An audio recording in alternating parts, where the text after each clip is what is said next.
দেখো, এই রুক্মিণীদের এভাবে এখানে চলে আসাটা আমার মোটেই ভালো লাগছে না। নিশ্চয়ই ওর অন্য কোনো উদ্দেশ্য আছে। কিন্তু অন্য কি উদ্দেশ্য থাকবে বাবা? আমি এমন প্ল্যান করে রেখেছি না, ওই লোকটা আর আমার মুখের উপর রাগ কাটতে পারবে না। আরো যখন ফিরে এসেছে তখন জানবি ও কোনো একটা ছক কষে এসেছে। আপনি বরং এই রেডিওতে গিয়ে গান গাওয়ার ব্যাপারটা বন্ধ করুন। শ্যামা, এসব কি কথা বলছেন আপনি? আপনি কি পাগল হয়ে গেছেন? কালকে প্রোমো রেকর্ডিং আছে, আর ক্যান্সেল করা যাবে না শ্যামা। এত লোকজন আপনার উপরে ডিপেন্ড করে আছে। মাসিমণি যতই বাধা দেওয়ার চেষ্টা করুক, কৃষ্ণকলি প্রোগ্রাম হবে। পৃথিবীর কোনো শক্তি এই প্রোগ্রাম আটকাতে পারবে না। बोलो न क्यों ये चांद सितारे तकते हैं यूं मुखड़े को तुम्हारे, छू के बदन को हवा क्यों महकी, रात भी है क्यों बहकी बहकी, मेरे सवाल। আপনাকে একটা কথা বলার ছিল। সারাদিন ধরে দু চোখ ভরে তো কম নাটক দেখলাম না, এখন বলো, দোকান ভরে শুনি। ছোট কর্তার জন্য একটা ব্রত করব ভেবেছি, সেই অনুমতিটাই আমি আপনার কাছে চাইছি। ও কি সত্যি পুজো দিতেই যাবে নাকি বাইরে বেরোনোর পারমিশন নিয়ে অন্য কিছু করার মতলব পড়ছে? প্রোগ্রাম চলাকালীন কিন্তু অনেকেই তোমাকে ফোন করবে, তাদের সঙ্গে কথা বলার জন্য তোমায় এই মাঝের সুইচটা তুলে দিতে হবে। রেডিওতে গান গাইতে গেলে এত কিছু মনে রাখতে হয়, আমি এত কিছু পারবো না গো। এই মেশিন সুইচ আমার সবকিছু ভুলে যাচ্ছে, আমি পারবো না। না না, কিছুতেই পারবো না। আমাদের ভয়েসই হচ্ছে আমাদের সবথেকে বড় হাতিয়ার, আর গলার মাধ্যমে যতটা সম্ভব নিজেকে মেলে ধরতে হবে। কেমন? তুমি নিশ্চয়ই আগে রেডিও শুনেছো বা শোনো? হ্যাঁ নিলাম দিদি, শুনেছি আর শুনিও। প্রোগ্রাম চলাকালীন কিন্তু অনেকেই তোমাকে ফোন করবে এবং তাদের সঙ্গে কথা বলার জন্য তোমায় এই মাঝের সুইচটা তুলে দিতে হবে। সবার কথা শুনতে পারবে, আর তারা তোমায় যখন কোনো প্রশ্ন করবে তাদের প্রশ্নের উত্তর দিও। কথা হয়ে গেলে সুইচটা নামিয়ে দিও আর গান করো।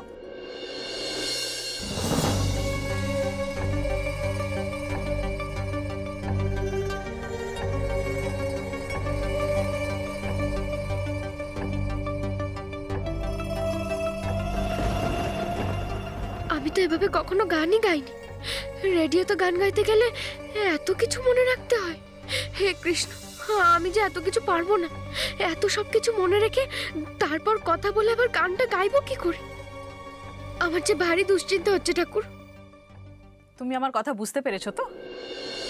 তাহলে একটা ট্রায়াল দিয়ে শুরু করি। না না নিলাম দিদি, আমি এত কিছু পারবো না গো।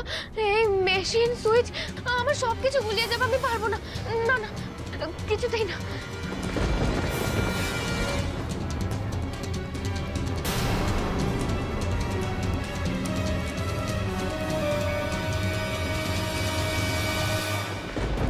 নিখিল, আশ্চর্য, রোজের এই এক ব্যাপার। নিখিল ওঠ বাবা, সাইনটা করে দে। নিখিল, নিখিল। আরে ছেলেটা একটু ঘুমোচ্ছে, ঘুমোতে দে না। এত ডাকাডাকি করার কি আছে, ছেড়ে দে। বাবা, নিখিল সাইন না করলে হবে না। আচ্ছা বাবা, কি ব্যাপার বলো তো? আজকাল তুমি ব্যবসার ব্যাপারে ঢিলে দিচ্ছ। নিখিলেরও কিরকম একটা দায় সারা ভাব। যে ছেলে সকাল 6টার সময় উঠতো, এত সিনসিয়ার ছিল, পড়ে পড়ে ঘুমোচ্ছে। কি ব্যাপার বলো তো? ছাড় না, এমনিতেই ছেলেটা একটু টায়ার্ড আছে। এই কালকে কি সব শরবত টরবত খেয়েছে না, তাই হয়তো এতক্ষণ ঘুমোচ্ছে। আরে না, আমি সাইন করে দিচ্ছি। আরে খাতায় কলমে তো আমি এখনো মালিক নাকি? বাবা সে আর বলতে, না সাইনটা করে দাও। হ্যাঁ, সেকেন্ড পেজ।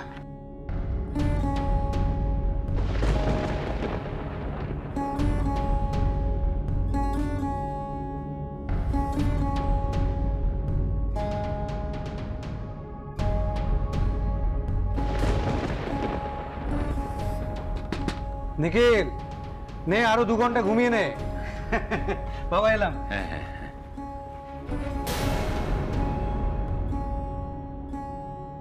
নিখিল যে ঘরে নেই অরুণ, ও এখন বউয়ের সঙ্গে রেডিও স্টেশনে।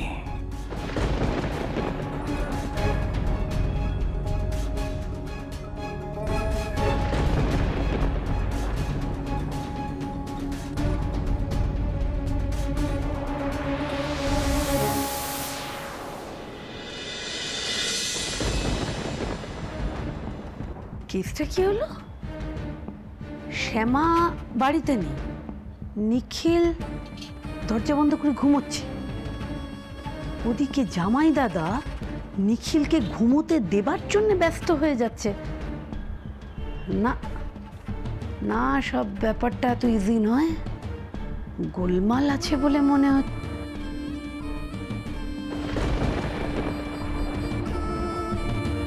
তাছাড়া বৌমা, তোমার গঙ্গা স্নান করে পুজো দেওয়া হলো? হ্যাঁ বাবা। তোমার অনুষ্ঠানটা ভালো করে হয়েছে নিশ্চয়ই?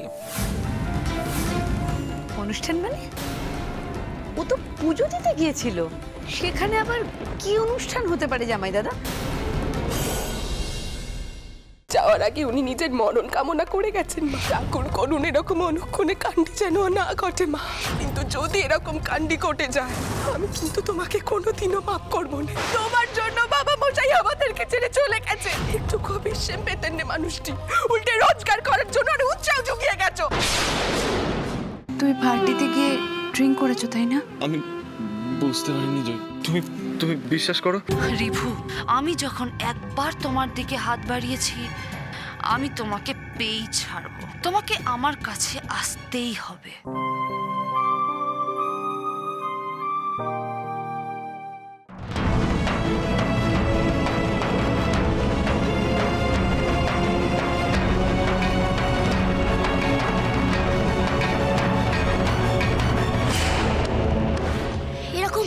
এরকম আলোয় তো মায়ের প্রস্তুরি মতো আঙুল থেকে বের হচ্ছিল। হলুদের তো চিহ্নটুকুও কোথাও দেখতে পাচ্ছি না গো। আপনার ছেলের কি বিয়েতে মত নেই? আচ্ছা মা, আজ বাবা যেটা আমার সাথে করছে, তুমি যদি এখানে থাকতে সেটা কি হতে দিতে বলো? আজ আমাকে যেভাবে ঠকিয়ে জোর করে বিয়ে দেওয়া হচ্ছে, এর পরিণাম কিন্তু ভালো হবে না। হলো ভিরামের দীপ চালান মাগো ক্ষুদিরামের। এই ফুল সুভাষকে দেব, ওকে বলবো আজ কি হলো। সুবিও জানুক দেশের জন্য ক্ষুদিরাম বসু কিভাবে প্রাণ দিল, কোনো কিছু পরোয়া না করে। কি ভাবছিস তুই? ক্ষুদিরাম বসুর কথা। খুব কষ্ট হচ্ছে ছোট মামা আজকে ওর জন্য। আজ যে ওর ফাঁসি হয়ে গেল। চুপ কর সবই। তোমার বাবার খুন সম্পর্কে তুমি কি জানো? জমি নিয়ে ঝামেলায় কৃষকদের হয়ে কথা বলতে কে বলেছিল ওনাকে? এবার আমাদেরকে একটু শান্তিতে বাঁচতে দাও, আর সেটা যদি না পারো সেটাও বলে দাও। আমি আমার পরিবার নিয়ে এই বাড়ি ছেড়ে চলে যাব। তোমরা তো এই সমাজ থেকে পৃথিবী থেকে এত কিছু পেয়েছো, তাও তোমাদের মনটা এত অপরিষ্কার। এই শোনো, তুমি যার সঙ্গে যেমন ভাবে খুশি কথা বলতে পারো, কিন্তু আমার সঙ্গে যদি তুমি ওইভাবে কথা বলো, আমি কিন্তু তোমাকে মারবে। হ্যাঁ, তা তোমরা মারতেই পারো। তোমাদের তো অভ্যেস আছে যে কোনো লোকের গায়ে দুমদাম করে হাত তোলার। নিজের চোখে দেখো, নিজের চড়ের শোধ চোকাতে নিজেই এসেছো রানু। তা কি করে শোধ করবে শুনি? আপনি আমায় কিডন্যাপ করুন।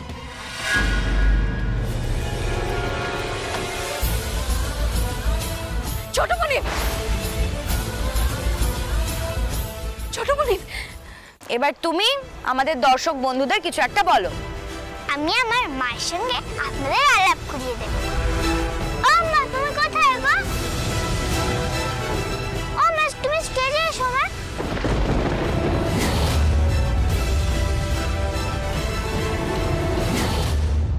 ও যদি সংসারের কাজকর্ম নাই শেখে, মানে আমি যা যা কাজ করি, এই কুটনো কাটা, বাটনা বাটা, এই পুজোর আয়োজন করা, এসব যদি নাই শিখে, তাহলে আর যাই হোক, সেদিন বিয়ের মণ্ডপে আমি আর থাকবো না।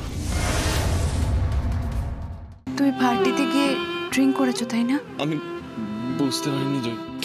তুমি বিশ্বাস করো রিভু, আমি যখন একবার তোমার দিকে হাত বাড়িয়েছি, আমি তোমাকে পেয়েই ছাড়বো। তোমাকে আমার কাছে আসতেই হবে।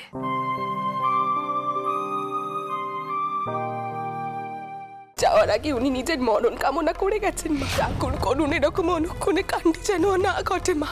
কিন্তু যদি এরকম কাণ্ডি ঘটে যায়, আমি কিন্তু তোমাকে কোনোদিনও মাফ করবো না। তোমার জন্য বাবা মশাই আমাদেরকে ছেড়ে চলে গেছে। একটু বিশ্বাস পেতেন না মানুষটি, উল্টে রোজগার